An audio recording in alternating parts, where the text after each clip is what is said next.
Assalamualaikum warahmatullahi wabarakatuh. Kembali lagi di channel Wahyu. Oke, pada kesempatan kali ini saya akan coba mengupdate terkait PPKM level 4 yang diperpanjang sampai 9 Agustus. Ini sebelumnya saya ambil dari website Garuda Indonesia informasi mengenai kebijakan operasional penerbangan terkait COVID-19. Karena di sini sudah jelas provinsi atau kabupaten kotanya yang sudah termasuk ke level 3 atau 4 yang mana saja. Ini diperbaharui terakhir tanggal 4 Agustus tahun 2021 pukul 14. Persyaratan perjalanan dan dokumen penerbangan. Nah ini ya, persyaratan perjalanan dan dokumen penerbangan yang tercantum di bawah ini adalah berdasarkan peraturan pemerintah Indonesia atau otoritas berwenang terkait.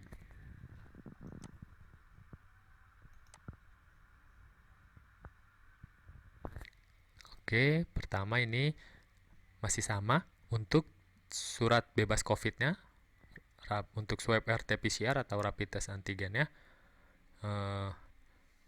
wajib diterbitkan oleh fasilitas pelayanan kesehatan Fasiankes yang disebutkan dalam keputusan Menkes RI. Oke, jadi harus sesuai dengan yang ada di fasilitas kesehatan yang direkomendasikan oleh Menkes RI. Ini untuk rute penerbangannya. Dan ini ada syarat vaksinnya, kartu vaksinasi COVID-nya dosis pertama minimal. Ini hasil negatif tes COVID-19 dihitung sejak pengambilan sampel. Oke. Jadi untuk PPKM level 4 ini ya, yang ada di tabel PPKM level 4 ini wajib menggunakan surat vaksin minimal dosis pertama dan swab RT-PCR. Oke, ini ada, saya bacakan langsung saja.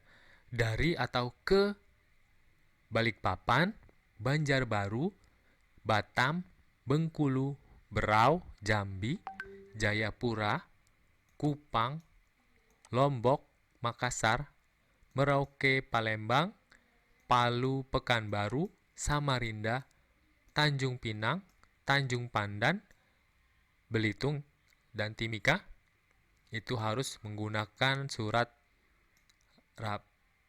vaksin dan surat RT-PCR. Oke.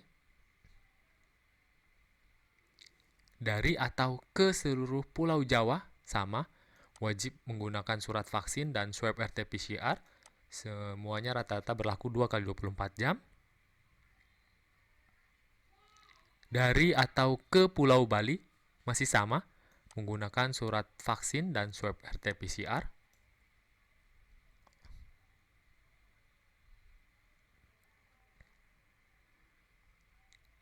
Ke Sorong wajib menggunakan surat vaksin dan swab RT-PCR. Ke Tarakan wajib menggunakan surat vaksin dan surat swab RT-PCR. Oke, nanti untuk syarat tambahannya bisa dibaca sendiri, masih sama sepertinya dengan yang sebelumnya. Untuk PPKM level 3, nah ini semuanya hampir sama. Untuk level 3 dan level 4 itu surat vaksin dan surat swab RT-PCR. Oke, untuk daerah, provinsi, atau kabupaten atau kota, dari atau ke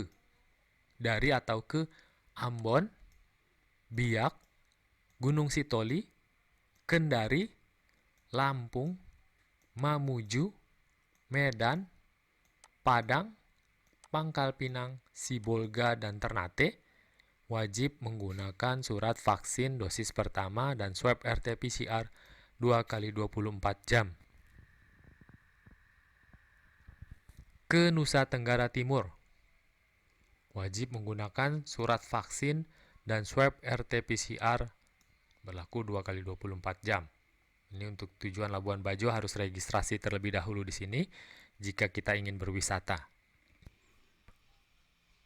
Ke Banjarmasin wajib menggunakan surat vaksin dan swab RT-PCR. Ke Manado, wajib menggunakan surat vaksin dan swab RT-PCR juga. Ke Gorontalo, wajib menggunakan surat vaksin. Ke Pontianak, wajib menggunakan surat vaksin dan swab RT-PCR.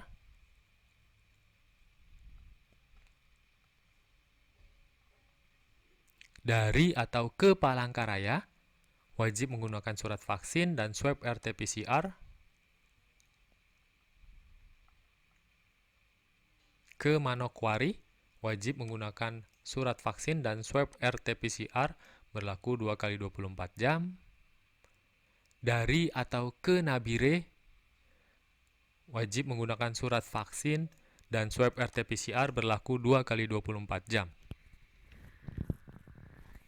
Untuk peraturan tambahannya, teman-teman bisa baca sendiri.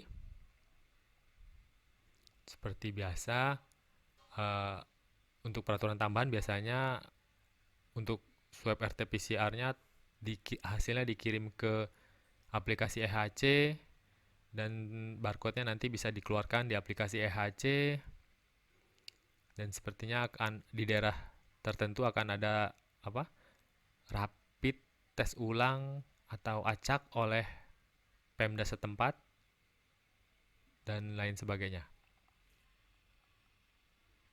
Untuk ke Aceh, ini untuk PPKM yang termasuk ke level 1 atau level 2 itu boleh menggunakan swab RT-PCR atau rapid test antigen. Ini hal-hal yang harus diperhatikan. Hasil negatif, ini untuk validitas laboratoriumnya harus yang sudah terdaftar di Fasiankes. Nomor 2, jika terdapat perbedaan persyaratan antara daerah asal dan tujuan keberangkatan, maka peraturan mengikuti yang lebih ketat. Semua penumpang harus mengisi aplikasi EHC. Semua penumpang yang berangkat dari bandara yang dikelola oleh Angkasa Pura II, dapat lihat di sini, wajib memiliki aplikasi pelindung yang dapat diunduh di Android. Nah, ini untuk bandara-bandara yang ada di Angkasa Pura II.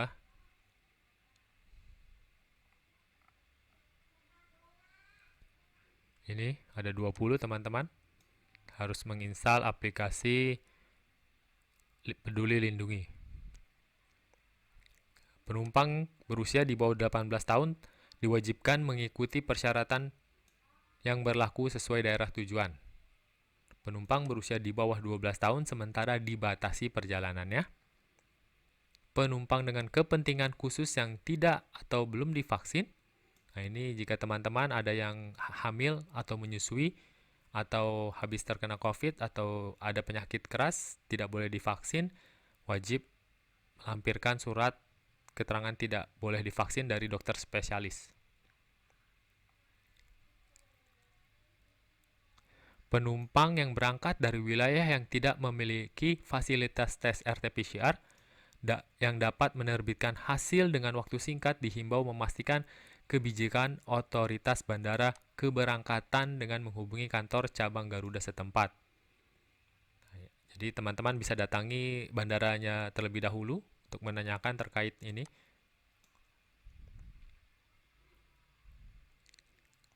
Penumpang dengan penerbangan domestik transit tidak keluar bandara, tidak ganti penerbangan, maka mengacu pada persyaratan tujuan akhir.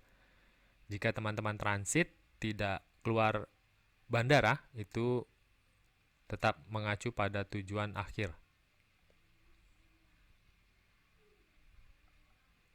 Oke, tambahannya seluruh dokumen agar di print out, dicetak untuk dilaporkan dan diserahkan ke petugas check-in saat check-in di counternya. Oke, baik teman-teman. Terima kasih. Jika ada yang ingin ditanyakan atau koreksi, silahkan tulis di kolom komentar. Dan jika teman-teman ada yang punya informasi atau ingin sharing terkait penerbangan, silahkan tulis di kolom komentar. Tetap jaga kesehatan, patuhi protokol kesehatan, yang penting semua sehat. Terima kasih.